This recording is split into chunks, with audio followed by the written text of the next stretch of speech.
Hello everyone, ఈరోజు gonna పట్టుకొని ఎక్కడికి వెళ్తున్నాను అనుకుంటున్నారా? మా చిన్నప్పుడు టెంపుల్కి. ఈ స్కూల్ అయితే నేను చదువుకున్న స్కూలే. మా టెంపుల్కి వెళ్ళాలంటే కాలగొట్టు మీద నుంచి వెళ్ళాలి. కాలగొట్టు మీద వెళ్తుంటే ఎదురుబండి మీద వెళ్తున్న ఫీలింగ్ వస్తుంది కారు ఆ ఊపిడికి. ఇంకా మాతో పాటు అటు నుంచి వచ్చే వాళ్ళు కూడా జనాలు ఎంతమంది వస్తున్నారో చూసారు కదా. ఈ టెంపుల్ అయితే చాలా ఫేమస్ టెంపుల్, అది మొరారిలో. మొరారి టెంపుల్ అని మీరు ఒకవేళ ఎక్కడ సెర్చ్ చేసినా దొరుకుతుంది అడ్రస్.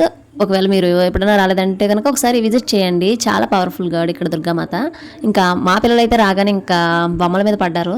పిల్లలంతా ఎప్పుడు అంతేగా, ఫస్ట్ అయితే వాళ్ళు బొమ్మలు కొనేయాలి. వాళ్ళ ఏమైతే మా బాబాయ్ అయితే కోడిని ఇంకా సంచిలోంచి బయటకు తీశారు. ఇంకా అందరూ కూడా వాళ్ళ మొక్కుబడులు తీర్చుకోవడానికి వచ్చారు ఇక్కడికి. మా బాబాయ్ అయితే ఇంకా మా కోడిని కూడా తీసుకొని మొక్కు చెల్లించుకోవడానికి లైన్లో నుంచుందామని చెప్పి లైన్లో నుంచడం. ఈ రోజు క్రౌడ్ అయితే మామూలుగా లేదు అసలు.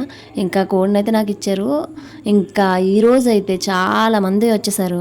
నేను కూడా లైన్లో నిలబడి ఇంతసేపు వెయిట్ చేయడం ఫస్ట్ టైం. అమ్మవారు ఏం కోరుకున్నా నెరవేరుతుందని చెప్పి చాలా మంది నమ్మకం, మాకు కూడా చాలా నమ్మకం. వీడియో నచ్చితే లైక్ చేయండి.